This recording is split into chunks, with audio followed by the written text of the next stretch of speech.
We have to get his camera back first. Hey, I've got a question. Another AMA. This might be the last one. Who knows? 5 years from now, where do you think you'll be, and what do you think you'll be doing for the whole crew? I don't know. I think I know, but I don't want to say just yet because I have a secret plan that's in action right now that I don't want to talk about yet. I have a lame joke. Oh, go 5 for years it. from now, what do I have? 20/20 vision? It's 2015. I get it.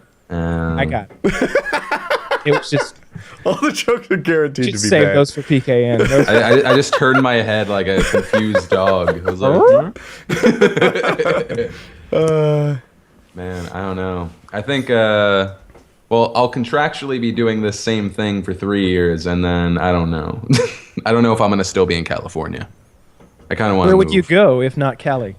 I don't know. I mean, if I stayed, maybe Utah. There's been a lot of talk of if I would move to Park City.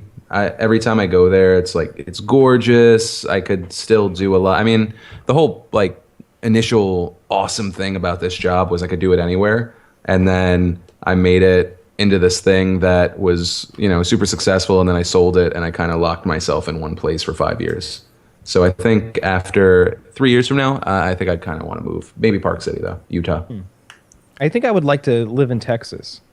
Okay. I think I want to try Texas because I've been going out there and I visited Texas maybe 4 occasions and done very different things every time. Always something with guns and the wilderness, but different stuff every time and different people. And I kind of like the people there. Most of them anyway. They all seem to be really fun and like to have a good time. And there's just so much open space that you can be really silly out there. So if you want to chase armadillos on ATVs, you can do it. Or if you want to shoot a tank or something like that. Mm-hmm. So I think Texas would be fun, somewhere around Austin. Yeah, Taylor. The question is, where do you see yourself in 5 years? 5 years. Ooh. Right, that's that question. that we all 20/20 get. vision. Yeah, I'll have gotten LASIK, so I will have 20/20 vision. It'll be 20/20. Get it? Yes, I got it. Yeah. I just chose not to acknowledge and take it a different route. But I had to I bring it didn't back. say that. I was just like, yeah, we know. It's a good joke. I honestly, I have no idea. No idea what I'll be doing in 5 years. Maybe I'll have won the lottery. I haven't even played the lottery. I've never gambled. That's what I need to do in the next 5 years. Go to Ooh. Vegas. Or go to Yeah, Canada or man. something. That'll be good. Never done that. Love gambling. Sucks. Win Come big. on. I hate it so much. Oh man, You there's try to get me to play nothing. poker all the time. Poker's not gambling.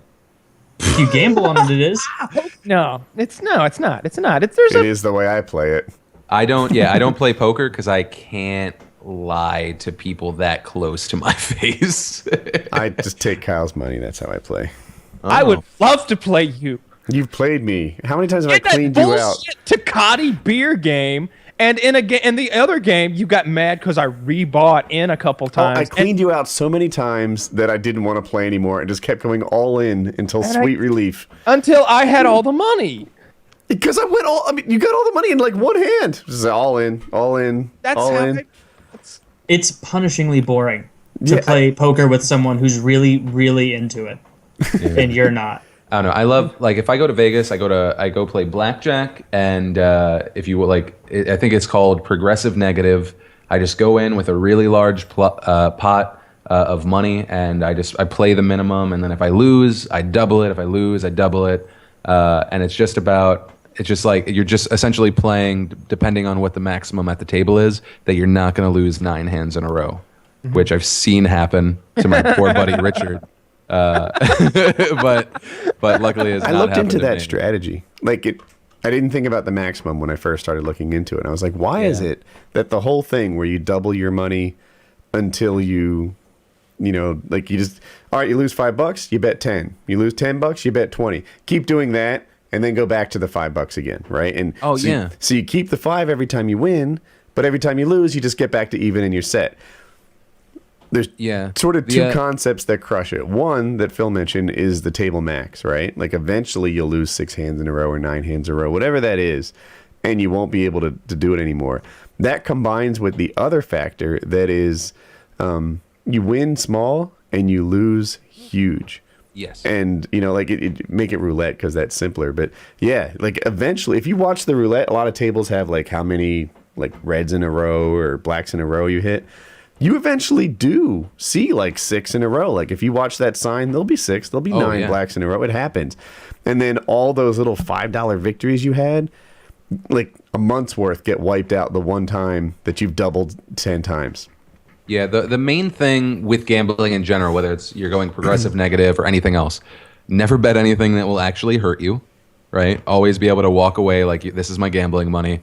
And yeah, if you're doing progressive negative, it's because you're going to sit down at a table for 2-3 hours because you want that rush. But yeah, and you do need to sit at a table with a high maximum because there are places that, like my ideal table is 25 men, 5 to, I think I saw one table that was 10,000, but usually it's 5,000 max. And at some points you will end up with a $5,000 hand, and it's the most terrifying thing. And that's the rush. I'm trying to accumulate cash because it gives me 2 options. One is that you can just retire off that or something. You know, that would be one way to go. You know, make those gains or whatever. The other is if I want to start a new business, there's a lot of options open to you when you have cash that aren't. Like, you know, one thing I talked to my wife lately about is like, you know what? I'm not happy with the movie theater selections near our new house. Maybe there's an opportunity there. But, you know, if you're living paycheck to paycheck, opening a movie theater isn't really in the cards for you. But Woody, if you buy a movie theater, I will legit come live in your guest house.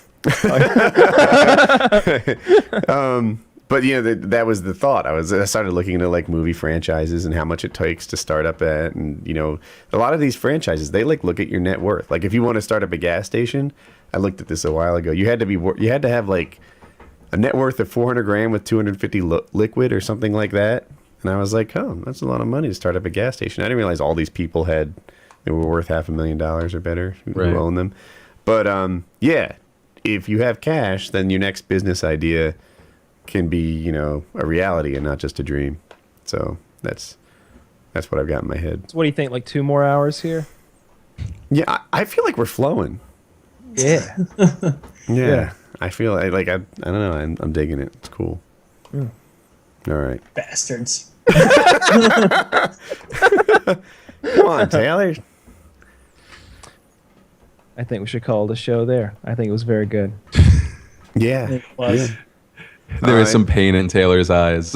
He was like, You know, let's just keep it rolling. People love the 4-hour podcast. They listen to the whole thing every week, and there's no drop off in quality. I love it.